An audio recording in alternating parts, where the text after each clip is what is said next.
दमयंती जी 67 की हो चुकी हैं, थोड़ा सुस्त रहने लगी हैं। कुछ समझ ही नहीं आता कि क्या ही करें। चारों ओर सन्नाटा ही लगता है। ऐसा नहीं कि उनका कोई नहीं, 2 बेटे हैं, 2 बहुएं हैं, 1 बेटी है जो परिवार के साथ ही खुशी खुशी रहती है। इसके अलावा नाती पोते भी हैं, सभी उन्हें बहुत प्यार करते हैं। बस वही है कि अब खुश नहीं रह पाती, करें भी क्या। 3 वर्ष पूर्व हुई पति की मृत्यु ने उन्हें काफी अकेला कर दिया है। दोनों पति पत्नी में बहुत प्यार था। ऐसा नहीं कि कभी मनमुटाव या झगड़ा नहीं हुआ हो, मगर इस सब के चलते अच्छी समझबूझ थी दोनों पति पत्नी में। मगर अब दमयंती जी को यह अकेलापन हमेशा घायल सा किए रहता है। जब तब बस पति की याद आने लगती है और सब चलचित्र की तरह घूमने लगता है। हालांकि वह समझती हैं कि बहू बेटे की भी अपनी जिंदगी है, जिम्मेदारियां भी हैं। किस किस से क्या क्या कहें, अपने एकाकीपन को कैसे काटें, यही सोच उन्हें कचोटती रहती है। बस इस सब से भी इतना दुखी हो गई कि उदास उदास से रहने लगी। घुटन महसूस होने के साथ ही अब तो चिड़चिड़ेपन ने भी उनके अंदर जगह बना ली है। न कुछ खास खाने पीने को मन करता है, न ही कुछ अच्छा पहनने को।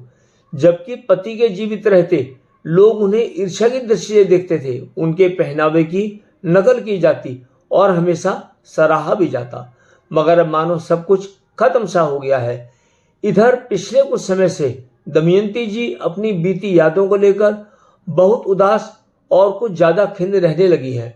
आज जब वे घर के आंगन में बैठी थी तो अचानक उनका ध्यान उस चिड़िया के घोंसले की ओर गया जहां आज सिर्फ एक चिड़िया ही रह रही थी।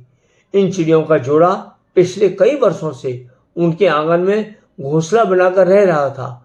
हालांकि ये घोंसला हटाने की बात कई बार घर में हुई, मगर दमयंती जी ने ही जोर देकर उसे नहीं हटाने को कहा। जबकि वे कई बार आंगन को गंदा भी कर देते, घास तिनके व दूसरे कूड़े से।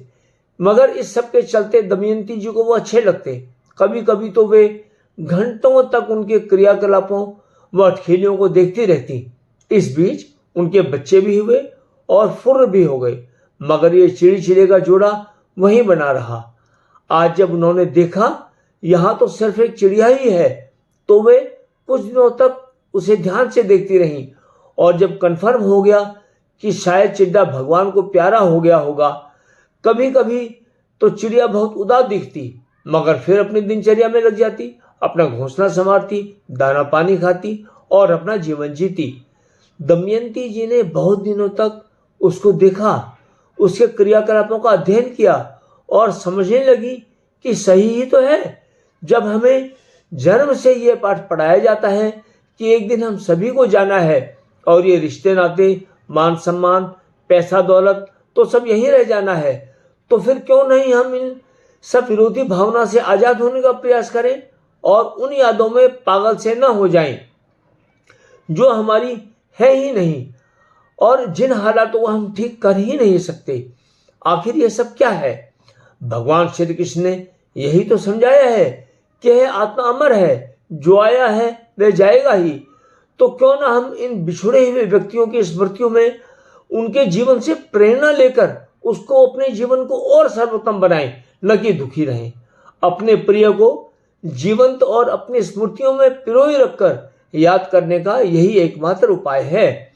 वे सोचने लगी, इस चिड़िया को ही देखो, यदि ये अपने घोंसले में पड़ी रहती तो इसका क्या हश्र होता, इसका तो जीवन ही नरक हो जाता। बस यही एक जीवन का सुखद आभास था जिसने उनके जीवन के जीने के उद्देश्य को, दिशा और दशा दोनों को एक साथ बदल दिया।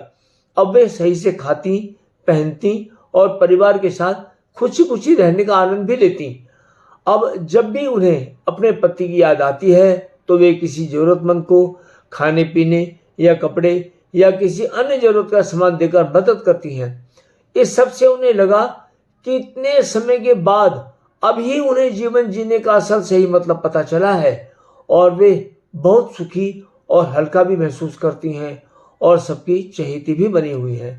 दमयंती जी का जीवन हमें भी एक बड़ी प्रेरणा देता है कि अपनी उपयोगिता कैसे बनाए रखें और जीवन जीने के नजरिए को बदलकर इसका आनंद लें और अपने वर्तमान को समृद्ध करें। तो यही आज की कहानी का सार है।